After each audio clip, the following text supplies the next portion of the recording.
கர்த்தரின் பரிசுத்த நாமத்துக்கு சோத்திரம். மீண்டுமாக உங்களை எல்லாரையும் சந்திப்பதிலே மிகவும் மகிழ்ச்சி அடைகிறேன். இன்றைய நாளிலே மிகவும் ஒரு அருமையான வார்த்தை கூடாக நாங்கள் தியானத்துக்குள்ளாக கடந்து செல்ல போகிறோம். ஆமோஸ் 9:12. ஆமோஸ் 9:12. அந்நாளிலே விழுந்து போன தாவீதின் கூடாரத்தை நான் திரும்ப எடுப்பித்து அதன் திறப்புகளை அடைத்து அதில் பழுதாய் போனதை சீர்படுத்தி பூர்வ நாளில் இருந்தது போல அதை ஸ்தாபிப்பேன் என்று இதை செய்கிற கர்த்தர் சொல்லுகிறார். என்ன அருமையான வார்த்தை பாருங்க. அந்நாளிலே விழுந்து போன தாவீதின் கூடாரத்தை நான் திரும்ப எடுத்து அதன் திறவுகளை அடைத்து அதில் பழுதாய் போனதை சீர்படுத்தி பூர்வ நாளில் இருந்தது போல அதை ஸ்தாபிப்பேன் என்று கர்த்தர் எங்களோடு பேசுகிறார். ஆம் சகோதரா சகோதரி, எங்கள் வாழ்க்கையில் நாங்கள் அநேக காரியங்களிலே நாங்கள் விழுந்து போயிருக்கலாம். 2025 நாங்கள் போகக்கூடாத அநேக பாதைகளுக்குள் நாங்கள் போயிருக்கலாம். அநேக பாதைகளுக்குள் நாங்கள் அநேக காரியங்களுக்குள் நாங்கள் விழுந்து போயிருக்கலாம். ஆனால் கர்த்தர் என்று சொல்லுகிறார், விழுந்து போன தாவீதின் கூடாரத்தை நான் திரும்ப எடுத்து அதன் திருப்புகளை அடைத்து அவற்றை சீர்படுத்தி நான் அதை திரும்ப கட்டுவேன் என்று கர்த்தர் சொல்லுகிறார். பாருங்க, என்ன அருமையான ஒரு வார்த்தை.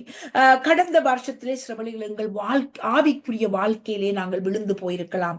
சில வேளைகளில் குடும்ப வாழ்க்கையிலே நாங்கள் விழுந்து போயிருக்கலாம். பிள்ளைகளின் எதிர்காலங்களை கேள்விக்குறியாக எங்கள் வாழ்க்கையில் இருந்திருக்கலாம்.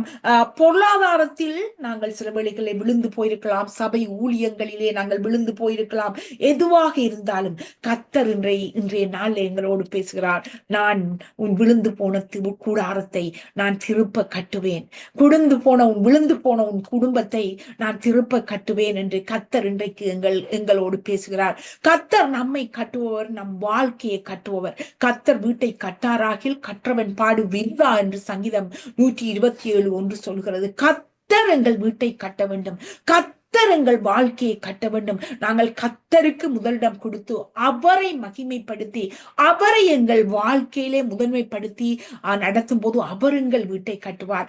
அவர் எங்கள் வீட்டை கட்டும் போது விழுந்து எங்கள் கூடாரம் மீண்டும் எழுப்ப கர்த்தர் எங்களுக்கு உதவியாக இருப்பார் என்பதிலே எங்களுக்கு எந்த விதமான சந்தேகமும் எங்கள் வாழ்க்கையிலே எங்களுக்கு எந்த விதமான சந்தேகமும் வர சான்ஸே இல்லை என்றால் கர்த்தர் எங்கள் வீட்டை கட்டுவோராய் இருக்கிறார்.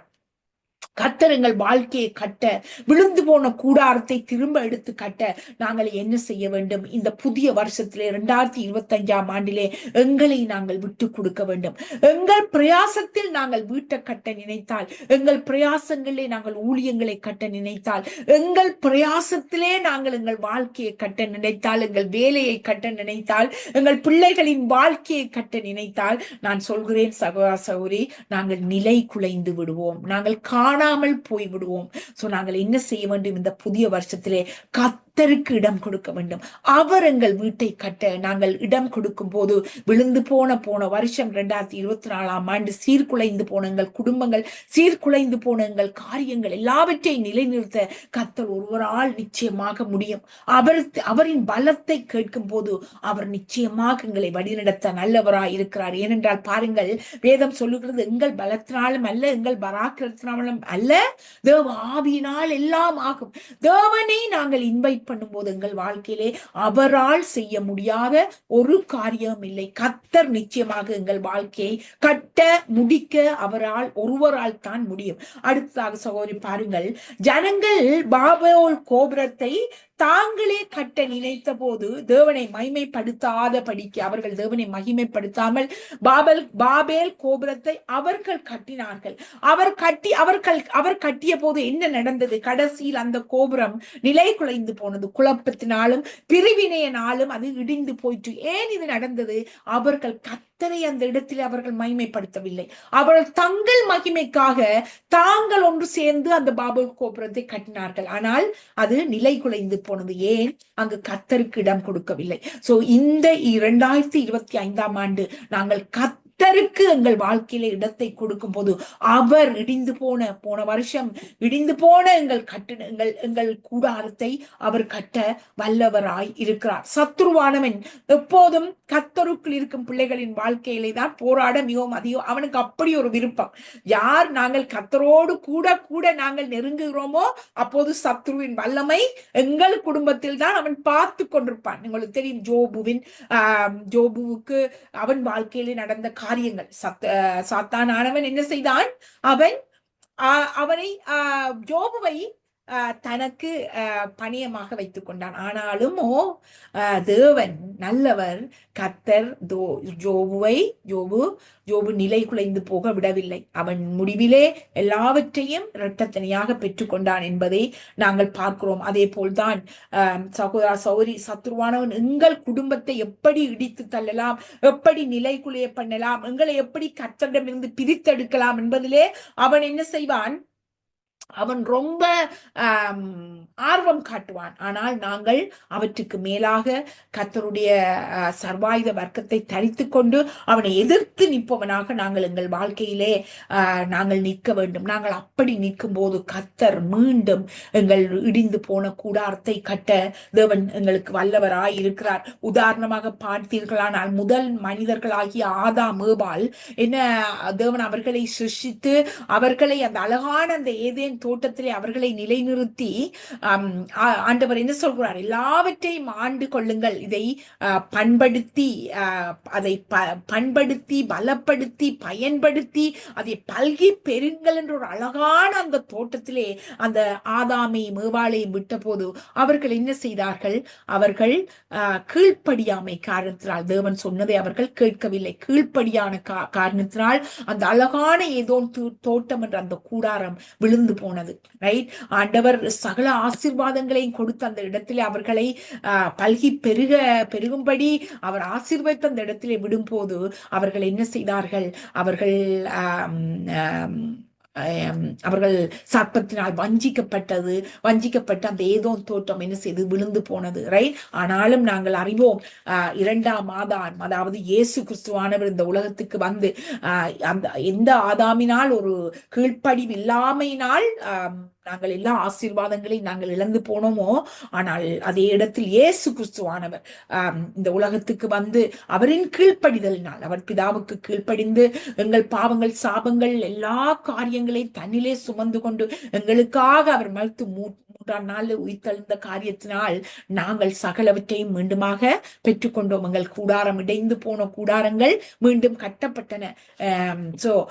நாங்கள் என்ன செய்ய வேண்டும்? இந்த வருஷத்தில் நாங்கள் என்ன செய்ய வேண்டும்? நாங்கள் இழந்து போன எங்கள் கூடாரங்கள், சீர்குலைந்து போன எங்கள் கூடாரங்கள் கடந்த காலங்களிலே அவை நிலைநிறுத்தப்பட வேண்டுமானால் மீண்டுமாக நான் கட்டுவேன் என்று வார்த்தை ஆண்டவர் வேதம் சொல்லுகிறது. ஆண்டவர் வார்த்தையினால் பேசுகிறார். அது மீண்டுமாக கட்ட வேண்டுமானால் நாங்கள் என்ன செய்ய வேண்டும்?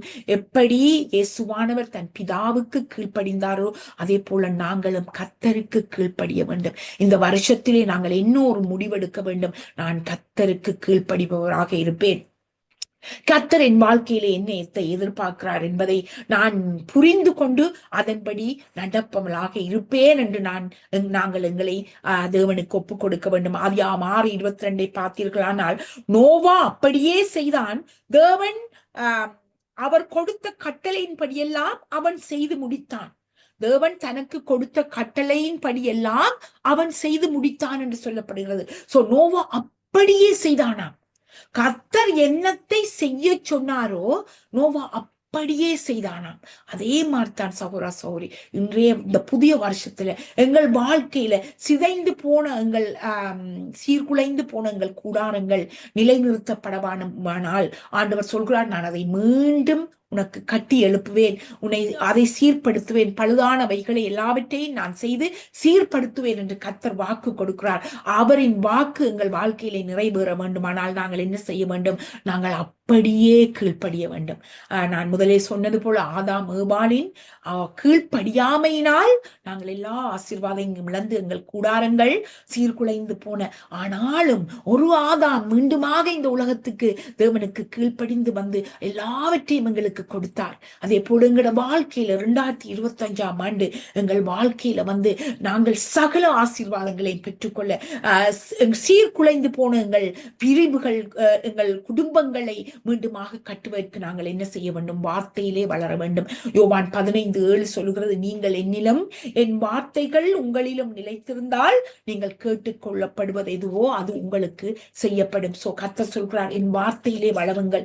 நீங்க கேட்பது எல்லாம் நான் கொடுப்பேன். நீங்கள் இழந்தவற்றை நான் திருப்பி கொடுப்பேன். நீங்கள் எல்லாவற்றையும் திருப்பி பெற்றுக் கொள்வீர்கள். ஆனால் என் வார்த்தையிலே வளருங்கள். கர்த்தருக்காக நேரத்தை கொடுங்கள். சகோதரா சகோதரி, கர்த்தரோடு ஓடுங்கள். கர்த்தர் எங்களை ஆசீர்வதித்து வழி நடத்த வல்லவராய் இருக்கிறார். ஒரு அருமையான வார்த்தை பாருங்க, ஏசாயா 43:18-19. முந்தினவைகளை நினைக்க வேண்டாம், பூர்வமானவைகளை சிந்திக்க வேண்டாம், இதோ நான் புதிய காரியத்தை செய்கிறேன், இப்போதே அது தோன்றும். கர்த்தர் சொல்லுகிறார், இதோ நான் ஒரு புதிய காரியத்தை உன் வாழ்க்கையில செய்கிறேன். முறிந்து போனவற்றை, உடைந்து போன உன் குடும்பத்தை நான் மீண்டுமாக கட்டுவேன். சீர்குலைந்து போன உன் குடும்பத்தை நான் மீண்டுமாக கட்டுவேன். வழி தெரியாமல் இருக்கும் வாலிப பிள்ளையின் வாழ்க்கையை நான் இந்த வருஷத்திலே கட்டுவேன். நிலை குலைந்து எல்லாவற்றையும் இழந்திருக்கிறாய். உன் பொருளாதாரத்திலே நீ வீழ்ந்து போயிருக்கிறாய். நான் உன்னை தூக்கி எடுப்பேன். இதோ நான் உனக்கு புதிய காரியத்தை செய்கிறேன், அது இன்றே செய்வேன் என்று கர்த்தர் எங்களுக்கு வாக்கு கொடுக்கிறார். நீ நடந்தவற்றை மறந்துவிடு. அதிலே நீ இருந்தியானால், தொடர்ந்து இருந்தியானால், நாங்கள் அந்த நடந்தவற்றையே நினைத்து நினைத்து அதிலே துன்பப்பட்டு கொண்டிருப்போம். ஆனால் சகோதரா சகோதரி, எங்களால் ஆண்டவர் கொடுக்கிற ஆசீர்வாதங்களை பெற்றுக்கொள்ள முடியாது.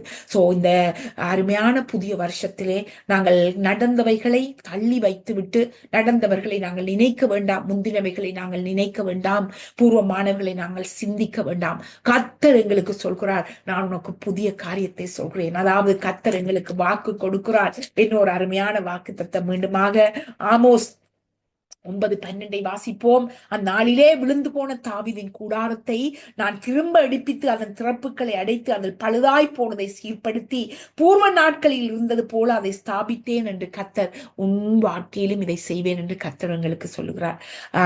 நன்றி ஆண்டவரே, இந்த அருமையான வாக்கு தத்தம் மூலமாக நீர் எங்களோடு பேசினீர். அதற்காக நன்றி செலுத்துகிறோம். என் சகோதர சகோதரிகள் அடியேன் உட்பட ஆண்டவரே, நாங்கள் கடந்த காலத்திலே அநேக காரியங்களிலே கர்த்தாவே எங்கள் கூடாரங்கள் சீர்குலைந்து போயிருந்தன. கர்த்தாவே ஆண்டவரே, நீ உமது வார்த்தையின் மூலமாக எங்கள் நம்பிக்கையை கொடுத்து இந்த ஆண்டவரே இந்த புதிய வருஷத்திலே எங்கள் சீர்குலைந்து போன கூடாரங்களை நீர் கட்டுவதற்காக உங்களுக்கு நன்றி செலுத்துகிறோம். ஆண்டவரே, நீர் கேட்டுக்கொண்ட பிரகாரமாக நாங்கள் எங்களை உமக்கு தாழ்மைப்படுத்தி உமது வார்த்தையிலே வளர்ந்து கர்த்தாவே ஆண்டவரே, உமது வார்த்தையாக ஆண்டவரை நீர் சொல்வதை செய்பவர்களாக, ஆண்டவரை உமக்கு பிரியமான காரியங்களை மட்டும் செய்பவர்களாக, அந்த உலகத்துக்காக வாழாதபடி உமக்காக வாழக்கூடியவர்களாக நீர் எங்களை ஆண்டவரை வழி நடத்த வேண்டுமாய் செபிக்கிறோம். எங்கள் பலத்தினால் ஒன்றுமே இல்லை கர்த்தாவே, எங்கள் பராக்கிரமத்தினால் ஒன்றுமே இல்லை, எல்லாம் உங்களது தேவ ஆவியினால் ஆகும் கர்த்தாவே. எங்கள் ஒவ்வொருவரை பொறுப்படுத்தி வழி நடத்துங்க. இயேசு கிறிஸ்துவின் நாமத்தில் செபித்து நிற்கிறேன் நல்ல பிதாவே. ஆமேன், ஆமேன், ஆமேன்.